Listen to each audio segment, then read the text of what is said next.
I think more and more people are finally starting to realize that investing is the real secret to building wealth. But if you have $1,000 to invest, where should you put that $1,000 this year to turn that $1,000 into something a whole lot bigger? To really answer that question the right way, you got to ask yourself, is this $1,000 the only $1,000 you have?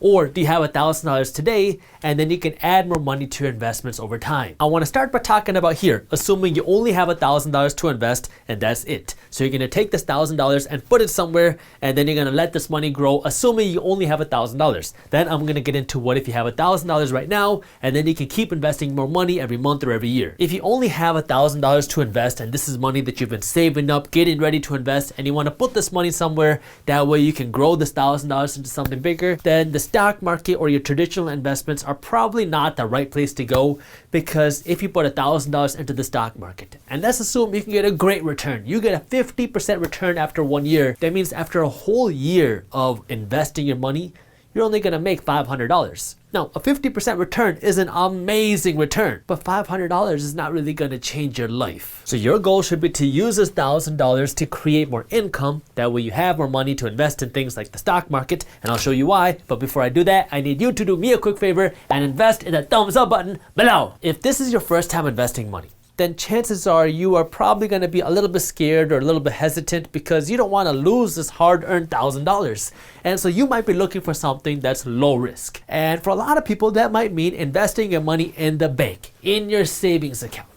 The issue with that is right now, at the time of recording this video, the average savings account in America is paying out something like 0.05% a year. That means if you put your $1,000 in the bank for 5 years, so you didn't get to use this money for 5 years, you let it sit there and compound in your bank at 0.05% a year for 5 years, then after 5 years, your $1,000 would grow to a whole $1,002. You made $2 after 5 years. It's not worth it. Your money, your investment is safe in the bank, but it's not making you any money. So you are never going to build wealth. You are never going to get rich at this rate. The next level higher after savings account for the majority of people is then a bank's CD. A CD is a certificate of deposit, and this is where you put your money in a bank account, but you're not allowed to pull the money out. So if you put your money in a 5-year CD, your money is locked up with the bank for 5 years and you cannot access your money for those 5 years. And if you do try to access that money, then the bank is going to charge you a huge fee. The reason I talk about CDs is because back when I was in high school, my math teacher told me multiple times that the best place where you can invest your money is a CD, because your money is safe and you're going to get a guaranteed return on your money. So you tie your money up in the bank, you get a guaranteed return. It's better than a savings account, but the only problem is you don't really make that much money here either. Right now, the average CD in America is still paying less than 0.5% a year. So if you invest $1,000 in a CD for 5 whole years, now your $1,000 after 5 years and after your money being tied up for all 5 years is going to grow to a whole $1,018. You made more money than here, but you still only made $18 after 5 years with your whole $1,000 investment. Now, if we move away from the bank products and you invest this $1,000 into the stock market and you can get an average 7% return for all 5 years, then after 5 years, your $1,000 investment will grow to $1,400. That's a lot better than here, but you're still making less than $100 a year. So this is not life-changing money. That's why if you only have $1,000 to invest, I want you to be a little bit more active with your money. That way you can create more income so that you can invest more money here. There's 2 ways that I want you to invest this $1,000 right now. That way you can start attracting more money so you have more money to invest. The first way is by investing in your mind, by learning a skill. You need to right now invest in your knowledge. That way you have some value that you can give to the world, because if you have more value that you can provide, the world will pay you more money. This can mean buying books, buying courses, or attending seminars. Right now, you just got to be absorbing knowledge. That way you have more value that you can provide to the world. I mean, you can learn things like digital marketing, you can learn affiliate marketing, you can learn coding, you can learn design.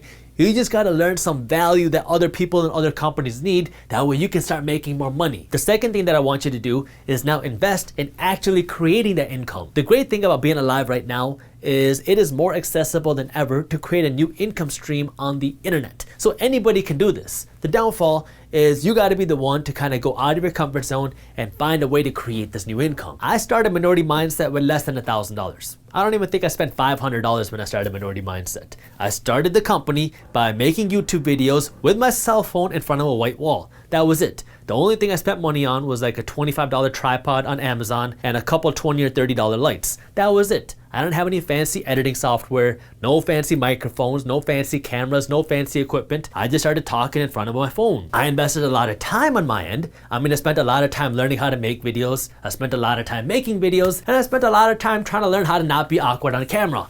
Although I'm pretty sure I'm still awkward on camera.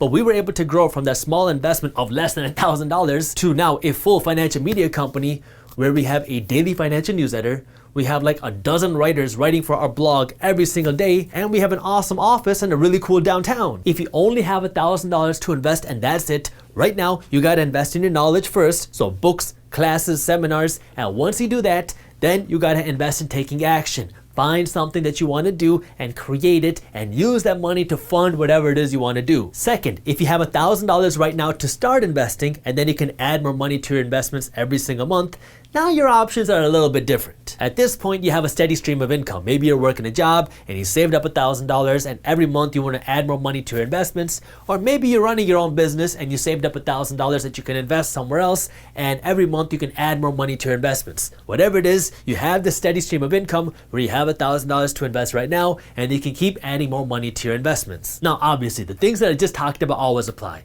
You should always be investing in your education, and if you want to create more income, invest in yourself. But I want to talk more about passive investments, where now you take this $1,000 and this money you invest every single month and you put it somewhere that where now your money's out working hard to make your money while you continue to create this income stream. So you're making money from your job, and now every month you're investing money here, that way your money can keep generating you more money while you're working hard to make more money too. The first way that you can invest your money is through the stock market. But the way I want you to invest your money in the stock market is a little bit different than what most people think about when they say the stock market. The stock market is a place where you can go and invest in some of your favorite companies. So you can go to the stock market and invest in Chipotle and Amazon and Lululemon and Apple. And if you do that, you become one of the owners of Chipotle or Amazon or Lululemon or Apple. Now, when these companies make money, so do you, because now your stock price will go up or they'll pay you with dividends. But if you're investing $1,000, that's not the way that I want you to invest your money in the stock market. What I want you to do is invest your money in index funds. Here's the thing. Let's say you invest all your money in Chipotle, and then some time goes by and then Chipotle starts releasing some really bad guac and people start getting really sick from this guac.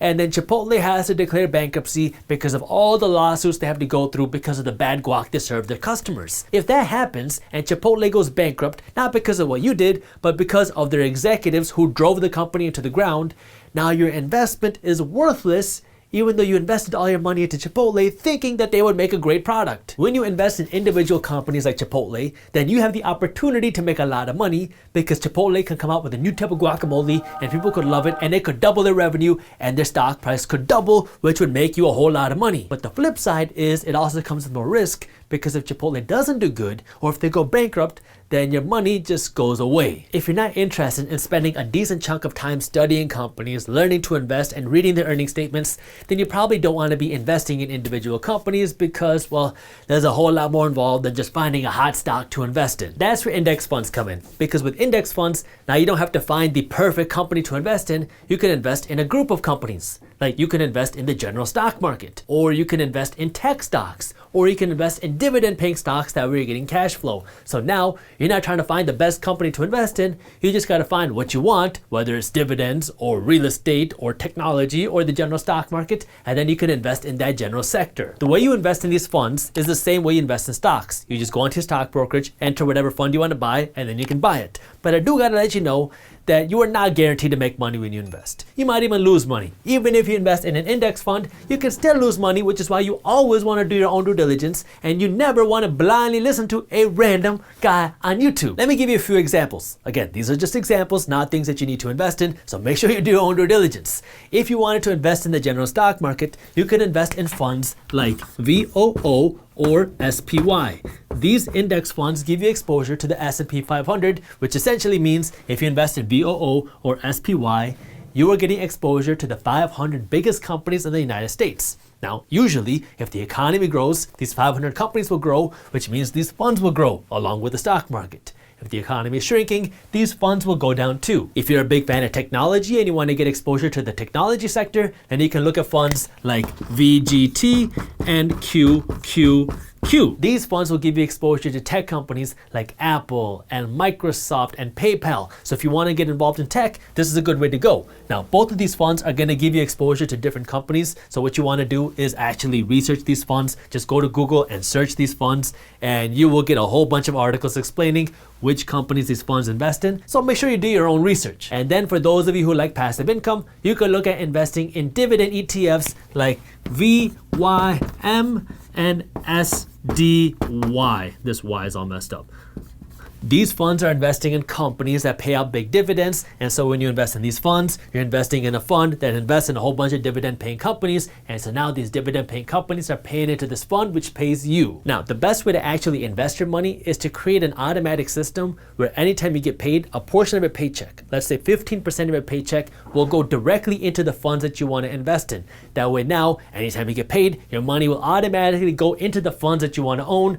That way you don't actually spend your investment money. If you do want to learn more about how to automate the system and how to find a brokerage that can automatically invest your money every month or every paycheck, our team put together an amazing guide that goes through how to do this step by step. So if you want to learn more about how to do that, I will link it for you in the description below.